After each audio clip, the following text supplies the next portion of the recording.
Hello, friends and knife nerds. So, this is a slip joint. Have you ever wondered what the difference is between a slip joint and a regular folding knife with a lock? So, let me show you.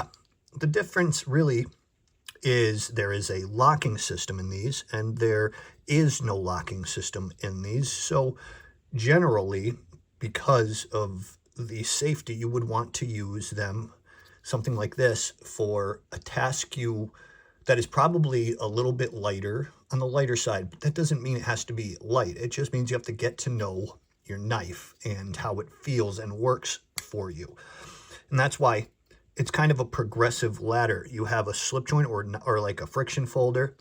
Those are great. And once you get the feel for them, you'll understand what their capabilities are. And then you may decide that since folders like this lock, they're probably a little safer for medium heavy tasks. And then when you get to something really heavy like batoning, you're going to realize that a folder may or may not get it done, but you're definitely going to be able to get it done with the right fixed blade.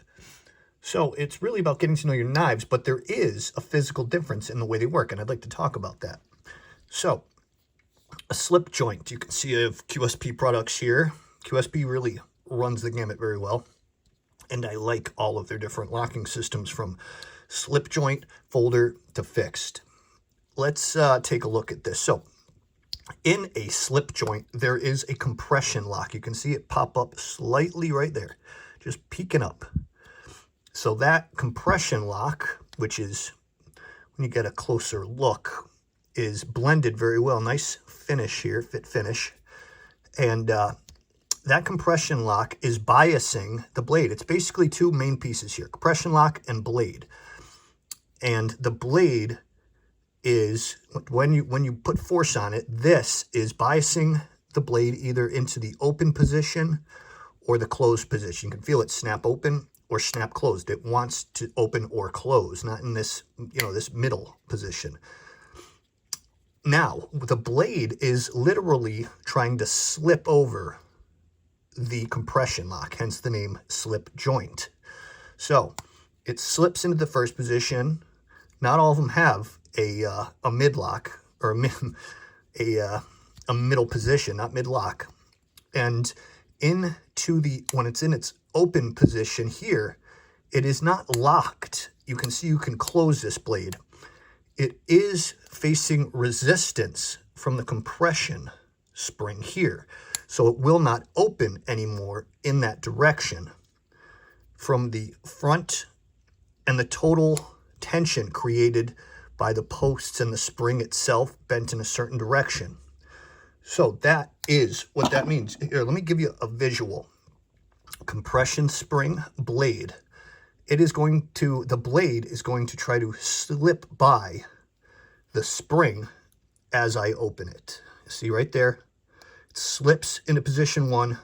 Then as it slips into position 2, it then faces resistance from the front of the compression spring. So it is not locked because it can move, but resistance is created in that direction, but none in this direction. So you do have to be careful.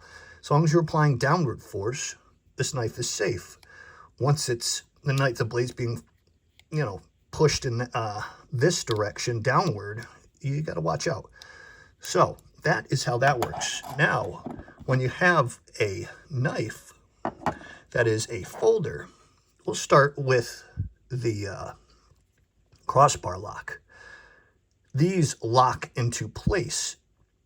With a crossbar lock, you see that divot right there, right 90 degrees, middle of my finger.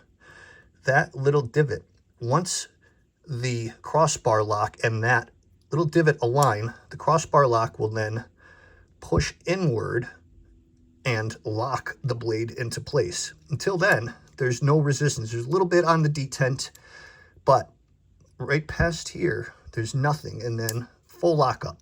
So this knife is then safe to use. On a liner lock, there is a little bit of resistance because you got the detent right here, and then once it breaks that detent, the liner then slides underneath the knife, locking it into place.